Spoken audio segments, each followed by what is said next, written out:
J'ai besoin de l'argent. Mon père m'a ordonné de payer la dette de ma sœur, 630 000 euros. J'ai souri et 4 heures plus tard, j'étais à l'aéroport.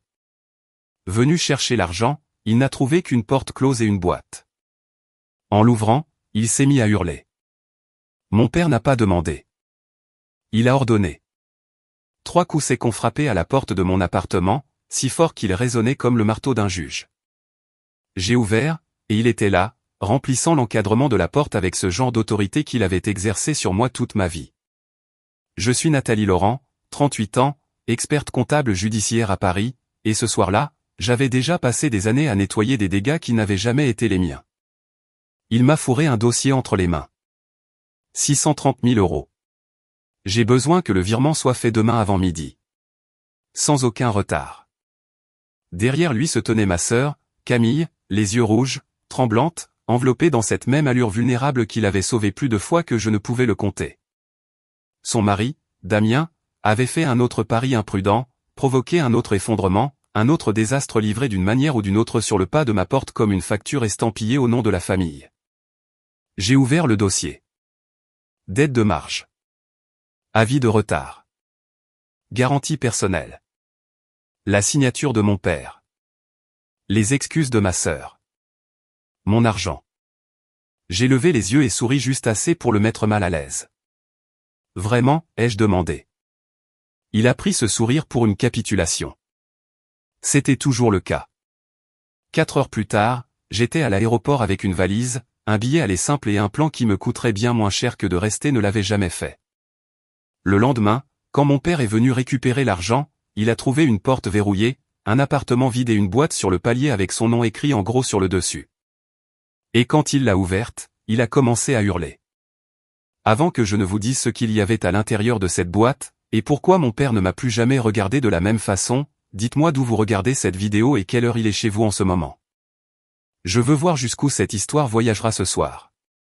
En grandissant dans les beaux quartiers de l'Ouest parisien, j'ai appris qu'il y avait 2 sortes de filles dans le monde de mon père. Il y avait la fille délicate, celle qui avait besoin d'être protégée, excusée, sauvée. Et puis il y avait moi, celle dont on attendait qu'elle survive à tout s'embroncher. Après la mort de ma mère, cette différence s'est durcie pour devenir une règle familiale que personne ne disait à voix haute. Ma sœur aînée, Camille, est devenue la blessée. Je suis devenu l'utile. Si Camille pleurait, mon père s'adoucissait. Si je réussissais, il appelait ça le sens des responsabilités. Il aimait dire aux gens que j'étais la forte, comme si c'était un compliment. Ce que cela signifiait vraiment, c'est que tout le monde dans la famille avait la permission de s'appuyer sur moi jusqu'à ce que je m'effondre. J'étais la fille qui n'avait que des 20-20, qui a bâti une carrière sérieuse, acheté son propre appartement et n'a jamais demandé d'aide. Pour les étrangers, cela ressemblait probablement à de l'indépendance. Au sein de la famille, c'est devenu une justification. Si j'avais plus, alors je devais plus. Si je me débrouillais mieux, alors je devais réparer ce que les autres ruinaient. Camille avait le don de faire passer ses mauvaises décisions pour des situations temporaires. D'abord, ce furent des dettes de cartes de crédit dans la vingtaine, le genre de choses déguisées en un simple « je me remets sur pied ». Ensuite, ce fut un SUV de luxe qu'elle ne pouvait pas se permettre mais dont elle affirmait avoir besoin parce que les clients remarquent ces choses-là. Plus tard, c'est devenu un flux de petites urgences qui arrivaient toujours enrobées de larmes et d'urgence.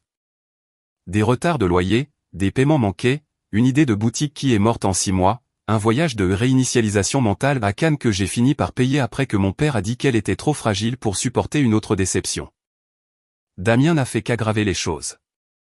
La première fois que je l'ai rencontré, il parlait d'effets de levier, de potentiel de hausse et de tolérance au risque comme s'il présentait un fonds d'investissement au lieu de manger des petits fours gratuits au club privé de mon père. Mon père adorait ce genre d'arrogance. Il qualifiait Damien d'ambitieux. Je l'ai qualifié de dangereux bien avant tout le monde. J'avais raison. Chaque année, il avait une nouvelle combine, les crypto-monnaies, les options, l'immobilier à court terme, les placements privés. Il perdait de l'argent de la même manière que certaines personnes perdent leurs lunettes de soleil, nonchalamment, de façon répétée, et toujours avec la certitude que quelqu'un d'autre finirait par remplacer ce qui avait disparu. Généralement, ce quelqu'un, c'était moi. Le pire n'était même pas l'argent. C'était la chorégraphie. Camille appelait d'abord, la voix tremblante juste ce qu'il fallait. Elle ne commençait jamais par le montant. Elle commençait par la honte. Puis la peur. Puis les enfants. Mon père arrivait toujours ensuite, non pas pour demander, mais pour formuler la crise en termes moraux. La famille est de la famille. Ta sœur a un foyer à protéger. Sois indulgente. Ne punis pas les enfants pour les erreurs des adultes. C'était toujours le même scénario, avec juste de nouveaux documents. Et je continuais à dire oui. J'ai remboursé l'une des cartes plafonnées de Camille parce que mon père avait juré que c'était la dernière fois. J'ai couvert les frais d'avocat après que Damien s'est retrouvé mêlé à un litige concernant un groupe d'investissement qu'il comprenait à peine. J'ai avancé l'apport pour la maison de ville dans laquelle ils ont emménagé en banlieue, à Saint-Cloud, parce que mon père disait que la stabilité les ferait enfin grandir. Il disait cela comme si les gens gagnaient en maturité sur du parquet massif et des plans de travail en granit. La maison n'a jamais été mise au nom de Camille, contrairement à ce qu'elle laissait entendre à ses amis. Je m'en suis assuré. Après avoir passé des années à voir l'argent disparaître dans des excuses, j'avais au moins appris une chose. Si je devais sauver les gens, j'allais laisser une trace écrite. La propriété est donc passée par l'une de mes sociétés holding. Discrètement, légalement, proprement. Personne dans la famille ne m'a jamais remercié pour ça. Ils avaient juste l'air soulagés, comme si un incendie avait été éteint avant que la fumée ne les atteigne. Mon père, François Laurent, était l'architecte de tout cela. Il savait exactement comment faire passer le contrôle pour de l'amour. Il ne criait jamais, à moins que la résistance ne l'y oblige. La plupart du temps, il jouait sur la déception, l'obligation, et ces phrases froides et mesurées qui vous faisaient vous sentir égoïste de vouloir garder ce que vous aviez gagné. Il ne pensait pas qu'il m'exploitait. Cela aurait exigé de l'honnêteté. Il pensait qu'il gérait des ressources. Et dans son esprit, j'étais l'une d'entre elles. Une fille, un compte bancaire, un plan de secours. C'est pourquoi le dossier posé sur le comptoir de ma cuisine m'a fait un effet différent. Ce n'était pas seulement 630 000 € de dette. C'était chaque facture émotionnelle impayée qu'ils avaient un jour glissée sur la table en s'attendant à ce que je la couvre avec le sourire. C'était mon père transformant l'amour en moyen de pression une dernière fois. C'était Camille pariant, une fois de plus, que jouer les victimes continuerait de fonctionner. Debout, seul dans mon appartement, fixant ce chiffre, j'ai enfin compris quelque chose que j'aurais dû admettre il y a des années. Il ne me demandait pas de sauver la famille. Il me demandait de disparaître à l'intérieur de celle-ci. À la seconde où mon père et ma sœur ont franchi la porte de mon appartement, j'ai verrouillé à double tour, posé le dossier sur l'îlot central et cessé d'être leur fille juste assez longtemps pour devenir une stratège. Il y a une clarté toute particulière qui apparaît quand on comprend enfin que le schéma ne prendra jamais fin. Fini d'espérer que les gens changent. Fini de négocier avec mon propre ressentiment. Place à l'action. J'ai ouvert mon ordinateur portable et me suis connecté à tous les comptes qui avaient un jour été liés, directement ou indirectement, à ma famille. La banque personnelle d'abord. Puis les comptes professionnels. Ensuite, la discrète société holding que j'avais créée des années plus tôt, celle que mon père avait balayée d'un revers de main en disant que j'étais trop prudente. Cette prudence allait devenir la raison pour laquelle il ne pourrait plus jamais me coincer. J'ai transféré mes liquidités personnelles vers un nouveau compte privé régi par une structure que j'étais la seule à contrôler. Ensuite, j'ai révoqué toutes les autorisations persistantes que mon père m'avait convaincu de signer lors de l'une ou l'autre urgence. Accès temporaire, droit de signature de secours, autorisation de complaisance, le genre de petites faveurs inoffensives qui ne semblent jamais dangereuses jusqu'à ce que vous essayiez de partir. Puis est venu le tour du compte conjoint lié à la retraite que mon père m'avait un jour persuadé de rattacher vaguement à une structure plus large de planification familiale. Je l'ai gelé. Pas de manière illégale, pas de manière théâtrale, juste assez pour empêcher quiconque de traiter mon avenir comme une rallonge familiale. Ensuite, j'ai appelé Marianne Lefebvre. Elle a décroché à la deuxième sonnerie, la voix basse et fatiguée. « S'il te plaît, dis-moi que c'est enfin le grand soir. » « C'est le cas, ai-je dit. Cela l'a réveillée instantanément. « C'est grave à quel point. » 630 000 €. Ma sœur. Son mari. Mon père a livré la commande en personne. Un silence. Puis, calme et tranchante, tu veux prendre tes distances? Ou tu veux des conséquences? Les deux. Parfait, dit-elle. En quelques minutes, la liste de contrôle sur laquelle nous avions un jour plaisanté se trouvait dans ma boîte de réception, tel un plan de guerre. Marianne m'avait aidé à la préparer des mois plus tôt. À l'époque où j'avais admis pour la première fois que ma famille ne dépendait pas seulement de moi, elle me consumait. Sur le moment, je n'étais pas prête à m'en servir. Je continuais à me dire que je réagissais peut-être de manière excessive. Peut-être qu'un jour mon père se rendrait compte de ce qu'il faisait. Peut-être que ma sœur grandirait avant que je n'aie à forcer les choses. Ce soir-là, j'ai arrêté de me mentir. J'ai suivi les instructions de Marianne une par une. Révoquer les accès. Documenter les transferts. Sécuriser la propriété des entités. Informer les institutions. Conserver les communications. Se préparer aux représailles. Chaque clic me semblait plus petit que la vengeance, mais plus grand que la peur. C'était comme de l'oxygène. Ensuite, j'ai sorti le dossier de la maison de ville. L'endroit que Camille aimait appeler notre maison sur les réseaux sociaux n'avait existé que parce que j'étais intervenu lorsque la banque refusait d'approuver leur financement sans garantie réelle.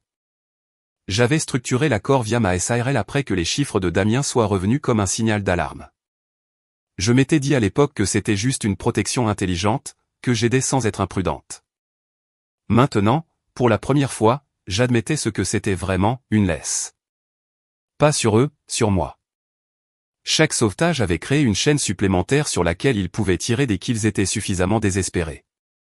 Plus maintenant. Marianne a commencé à rédiger une mise en demeure pour couper officiellement toute réclamation de soutien informel continu et clarifier le statut juridique de la propriété si les choses tournaient mal. Rien de théâtral. Juste une réalité propre et applicable. Le genre de choses que mon père a toujours détesté par-dessus tout. À ce moment-là, il était plus de minuit, et l'appartement était devenu si silencieux que je pouvais entendre le réfrigérateur bourdonner à l'autre bout de la pièce. C'est à ce moment-là que j'ai commencé à préparer la boîte. J'ai trouvé un carton de déménagement ordinaire dans le placard du couloir. Marron, basique, banal. Il avait l'air trop simple pour ce qu'il s'apprêtait à contenir. À l'intérieur, j'ai placé un registre imprimé de chaque paiement majeur que j'avais effectué pour Camille et Damien au fil des ans. Carte de crédit, frais d'avocat, aide pour les frais de scolarité de l'école privée des enfants pendant un semestre, couverture de loyer d'urgence, frais d'avocat, oui, encore, aide pour l'école, couverture de loyer, paiement de véhicules, soldes médicaux, et les documents de la maison. Chaque ligne avait une date. Chaque montant avait une preuve. Chaque faveur avait désormais un chiffre attaché. Ensuite, j'ai ajouté des captures d'écran. Camille m'envoyant des textos, je déteste demander, mais je n'ai personne d'autre. Mon père fait ce qu'il faut. C'est ce que fait la famille. D. Amiens, j'ai juste besoin d'une avance. Je vais me refaire. Il ne s'était jamais refait, sauf son culot. J'ai aussi ajouté des photos imprimées des publications publiques de Camille. Des sacs à main de créateurs. Des week-ends au spa. Des légendes souriantes sur la gratitude et les nouveaux départs, publiées quelques jours seulement après des urgences financières pleines de larmes. Non pas parce que je me souciais d'exposer son image en ligne, mais parce que je voulais que mon père voie, au même endroit, le coup de chaque illusion qu'il avait défendue. Après cela, j'ai glissé les papiers de la maison montrant la véritable chaîne de propriété via mon entreprise. Puis, j'ai placé un chèque de banque de 5 000 € au centre de la pile. Ce n'était pas de la générosité. C'était un point final. Assez d'argent pour prouver que je n'étais pas sans cœur, mais pas assez pour sauver qui que ce soit. Le montant final que je perdrais à cause de la culpabilité. Par-dessus tout, j'ai déposé une note manuscrite. La famille n'est pas un distributeur gratuit. Voici la facture de la vérité. Ne venez pas me chercher à moins d'être prêt à y faire face. Je l'ai lu une fois, puis j'ai scellé l'enveloppe. Pendant un instant, je suis resté là, le stylo encore à la main. Mon cœur battait la chamade, mais pas de panique. La panique, c'est désordonné. Là, c'était précis. Des années à être coincé m'avaient appris quelque chose que mon père n'avait jamais remarqué, la personne forcée d'absorber le chaos finit par devenir très douée pour l'organiser. À 2 heures du matin, la boîte était fermée avec du ruban adhésif. À 2h15, mon vol était réservé. Un aller simple. Paris vers Brest, en Bretagne, avec une escale à Lyon. J'ai fixé l'email de confirmation pendant une longue seconde après son arrivée dans ma boîte de réception. La plupart des gens pensent que la liberté arrive comme une célébration. De la musique, du soulagement, des larmes, une grande libération émotionnelle. La mienne est arrivée sous la forme d'un reçu numérique et de la certitude silencieuse que demain, à midi, mon père se tiendrait sur mon palier avec l'assurance d'un homme qui pensait que sa fille lui appartenait toujours. Il allait trouver une porte verrouillée et une boîte pleine de preuves. J'ai voyagé léger, mon ordinateur portable, mon passeport, 2 pulls, un jean, des chargeurs, mes affaires de toilette et une photo encadrée de ma mère me tenant la main sur un quai au bord d'un lac quand j'avais 8 ans. Sur cette photo, elle me sourit comme si elle savait déjà que j'aurais besoin de me rappeler à quoi ressemblait le véritable amour un jour. J'ai soigneusement placé le cadre entre mes vêtements pliés et j'ai zippé la valise. Puis j'ai éteint la lumière de la cuisine et j'ai regardé autour de moi dans l'appartement. Rien n'y semblait abandonné. Pour la première fois depuis des années, il semblait défendu. Au moment où l'aube se levait sur Paris, j'étais déjà dans la voiture. La ville semblait délavée et à moitié réveillée, tout en lumière froide et en carrefour vide. Ma valise était posée à côté de moi sur le siège passager, soignée et silencieuse, comme si elle comprenait que ce n'était pas un voyage, c'était une sortie. Mon téléphone s'est allumé avant même que je n'atteigne le périphérique. 3 appels manqués de mon père, 2 de Camille, puis un texto de sa part.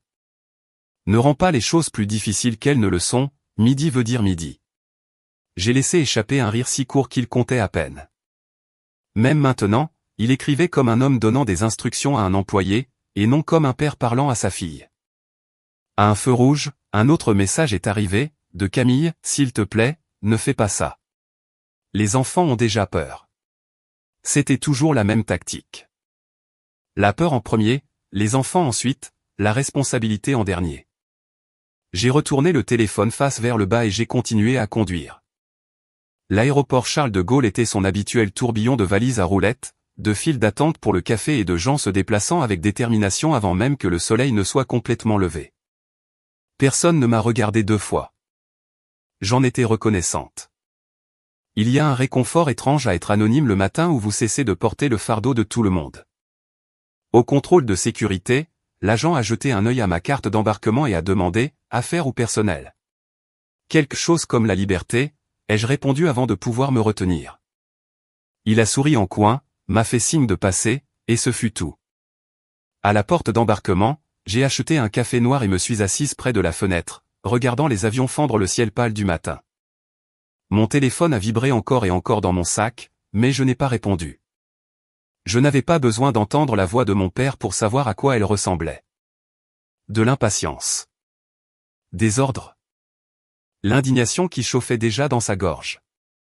Ce que je voulais plutôt, c'était imaginer midi. Il se pointerait à mon appartement, sûr de lui, sûr de moi, sûr que l'histoire se terminerait comme toujours, avec mon argent nettoyant leur désastre. Il frapperait à la porte. Camille rôderait derrière lui, se tordant les mains, jouant les fragiles.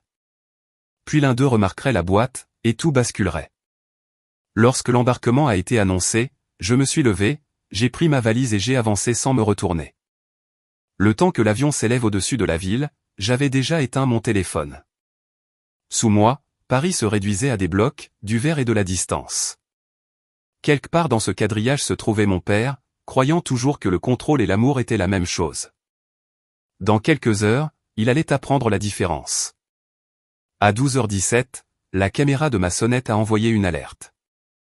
J'étais à Brest, assise près de la fenêtre avec une tasse de café, quand le visage de mon père est apparu sur l'écran. Même à travers l'application, il avait exactement l'air que j'attendais. Chemise repassée, mâchoire serrée, l'expression d'un homme venant récupérer quelque chose qui, selon lui appartenait déjà. Camille se tenait un demi-pas derrière lui, agrippant son sac à main, l'air déjà nerveuse. Mon père n'a pas toqué. Il a martelé la porte. Nathalie, il aboyé. Ouvre cette porte. Nous avions un accord. Un accord? Ça m'a presque fait rire. Il avait donné un ordre, et maintenant il le rebaptisait pour se donner un air raisonnable. Il a frappé à nouveau, plus fort. Camille s'est penchée vers la vitre. Peut-être qu'elle est sortie, dit-elle faiblement. Il a essayé la poignée. verrouillée. C'est alors que Camille a remarqué la boîte près du mur. « Papa » dit-elle en pointant du doigt. « Qu'est-ce que c'est » Il s'est retourné, a froncé les sourcils et s'est baissé. La caméra a capturé le moment où il a vu son nom écrit en gros au marqueur noir sur le dessus. « François Laurent ?» Pendant une seconde, il est resté là à la fixer. Puis il l'a posée sur le banc du palier et a déchiré le ruban adhésif avec ses clés. Les rabats se sont ouverts. La première chose qu'il a sortie était le registre. Un relevé propre et détaillé de chaque paiement majeur que j'avais effectué pour Camille et Damien au fil des ans. Carte de crédit, frais de justice, sauvetage pour le loyer, aide aux frais de scolarité, paiement de véhicule, transfert d'urgence et soutien pour la maison. Chaque date. Chaque montant. Chaque renflouement.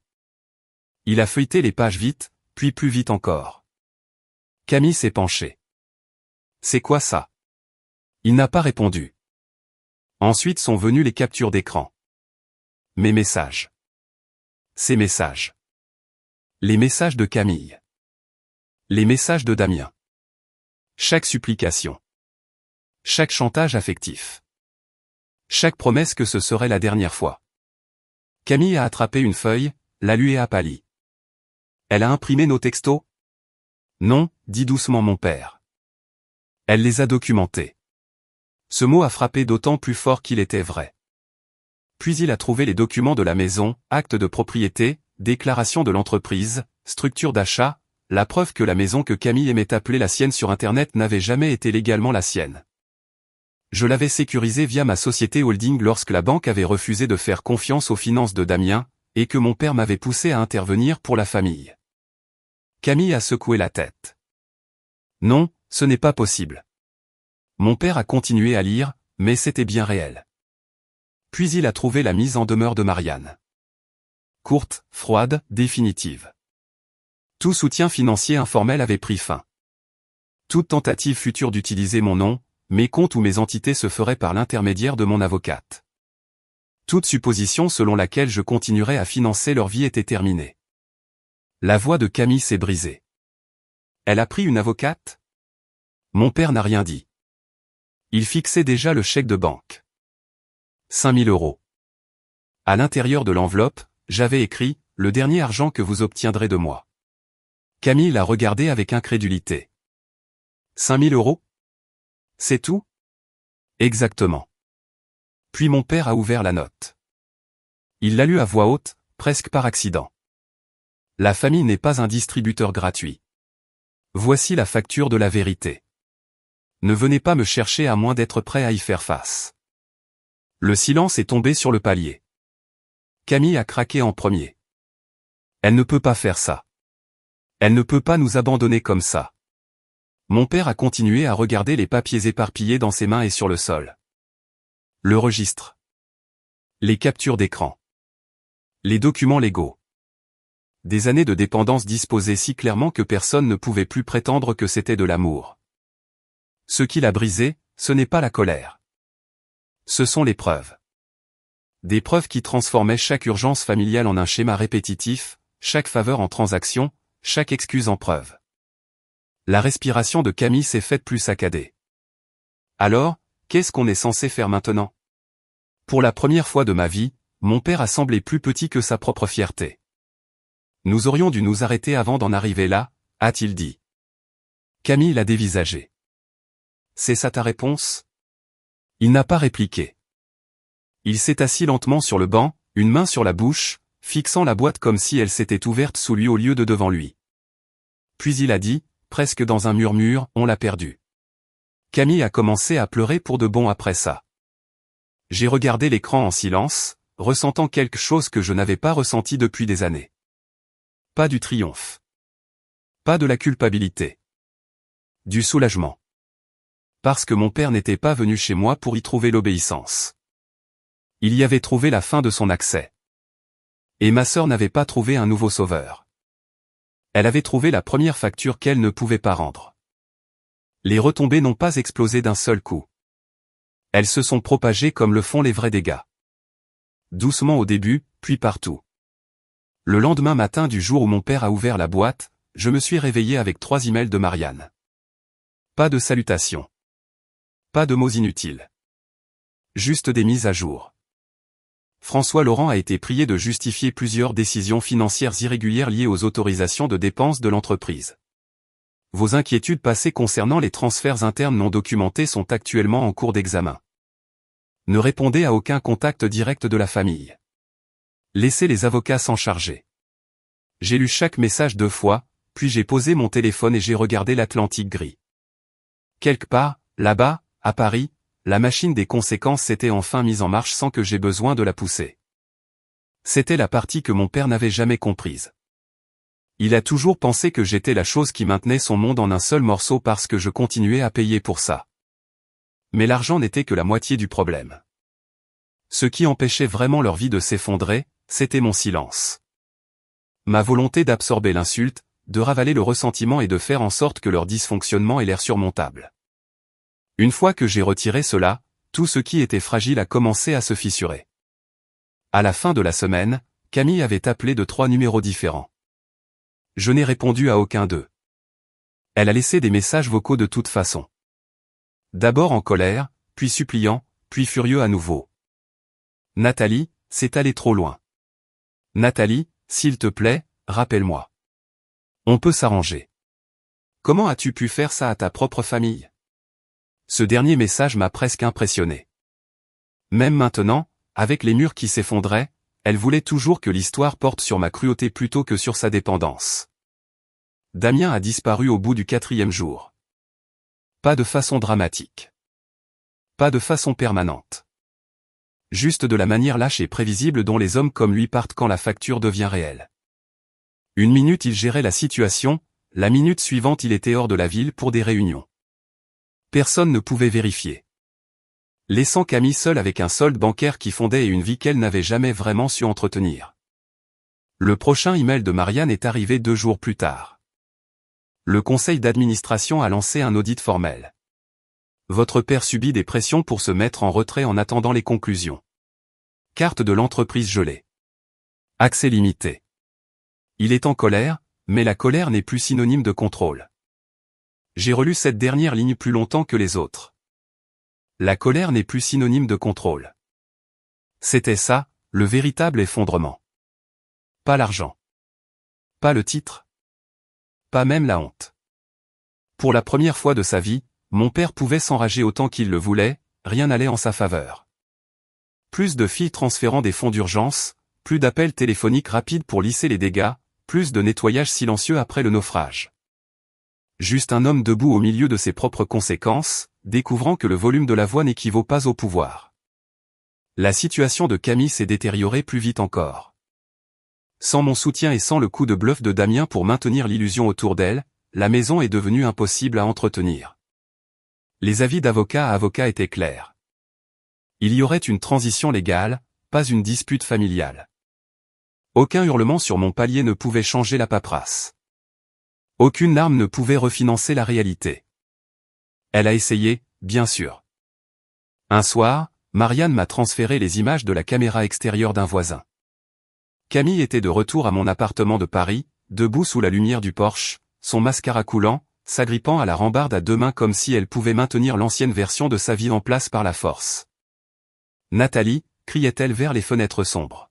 « Tu ne peux pas nous laisser comme ça. » Puis, plus doucement, en s'effondrant, je ne sais pas quoi faire. J'ai regardé la vidéo une fois.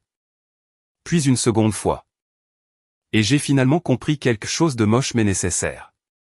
Pendant des années, Camille n'avait jamais appris quoi faire, car quelqu'un arrivait toujours avant qu'elle n'y soit obligée. Mon père avec des excuses. Moi avec de l'argent. Un mari avec des promesses. Une nouvelle histoire. Une nouvelle urgence. Un atterrissage plus en douceur. Cette fois, il n'y avait plus que le sol dur. 2 semaines plus tard, la mise à jour suivante est arrivée. François Laurent a présenté sa démission en échange d'éviter un conflit interne public. Le conseil a accepté. Les conditions ne sont pas favorables. Risque d'exposition supplémentaire si d'autres réclamations font surface. Je suis resté avec cette idée pendant un long moment. Mon père avait passé des décennies à se forger une image, celle du genre d'homme qui remplissait les pièces avant même d'y entrer. Dans les milieux d'affaires parisiens, la réputation représentait la moitié du travail.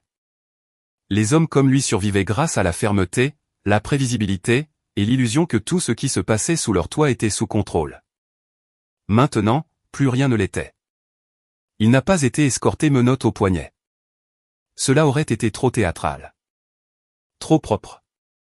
Ce qui s'est passé a été pire pour un homme comme lui. Les gens ont commencé à baisser la voix quand son nom était prononcé. Ses anciens associés ont cessé de le rappeler. Les invitations se sont taries. L'assurance autour de lui s'est amincie. Il était toujours debout, mais l'aura avait disparu. Et sans cette aura, il n'était plus qu'un père qui s'était trop appuyé sur l'une de ses filles tout en prétendant protéger l'autre. Camille a déménagé de la maison de ville avant la fin du mois. Pas pour s'installer dans une autre vie de rêve. Pas pour un plan de secours idyllique. Elle a emménagé dans un appartement de location plus petit, à 30 minutes plus à l'ouest, près d'une zone commerciale et d'une laverie automatique, et du genre de parking que personne ne photographie exprès. Elle a pris un emploi de vendeuse à temps plein dans une chaîne de magasins de meubles. De vrais horaires. Un vrai travail où l'on reste debout toute la journée. De vrais chèques de paie qui s'évaporaient dans les courses, l'essence, les paiements minimums et les dépenses liées aux enfants qu'elle ne pouvait plus jeter dans la boîte de réception de quelqu'un d'autre avec un emoji en larmes. La première fois que Marianne m'en a parlé, j'ai ressenti une lueur de quelque chose que je ne voulais pas nommer. Ce n'était pas de la pitié. C'était de la reconnaissance. Camille vivait enfin les causes et les conséquences. Mon père, quant à lui, avait commencé à vendre des morceaux de la vie qu'il portait autrefois comme une armure. Le deuxième SUV avait disparu. Puis l'abonnement au club privé. Puis, selon une note discrète de Marianne, une collection de montres qu'il avait l'habitude de traiter comme une preuve générationnelle de réussite. Il n'était pas dans la misère. Je ne voulais pas de ça. La ruine totale relève du drame à dessous. Ce que je voulais, ce qu'il avait mérité, c'était la confrontation. Un long et humiliant inventaire de ce qui restait quand on ne pouvait plus forcer personne à subventionner la façade. Un soir de pluie en Bretagne, le téléphone a vibré en affichant un énième numéro inconnu. J'ai failli l'ignorer, mais la curiosité a pris le dessus. J'ai décroché sans parler. Pendant une seconde, il n'y a eu qu'une respiration. Puis mon père a prononcé mon prénom. Pas sèchement. Pas comme un ordre. Juste. Nathalie. Je suis restée silencieuse. Il a expiré. Je n'appelle pas pour de l'argent. Cela semblait presque assez absurde pour en rire. Pourquoi appelles-tu, ai-je demandé. Il y a eu un blanc sur la ligne, et dans ce silence, j'ai entendu quelque chose que je ne lui avais jamais associé auparavant.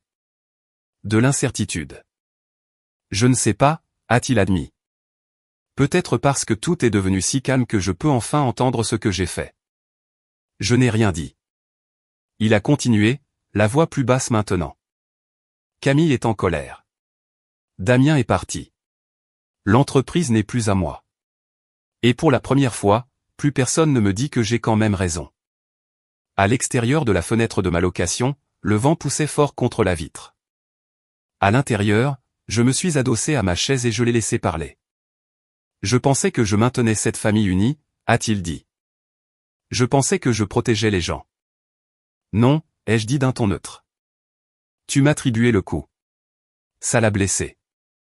Je pouvais l'entendre, mais cette douleur n'avait que trop tardé. Il a dégluti et a continué. Tu crois que je ne le sais pas, maintenant? Je pense que tu l'apprends seulement parce que je suis parti. Un autre silence. Oui, dit-il enfin. C'est vrai.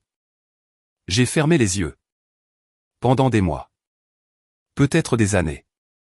J'avais imaginé ce moment différemment. Plus bruyant. Plus hargneux. Plus satisfaisant. Mais la vengeance, quand elle atteint finalement l'os, sonne rarement de manière dramatique. Elle a l'air fatiguée.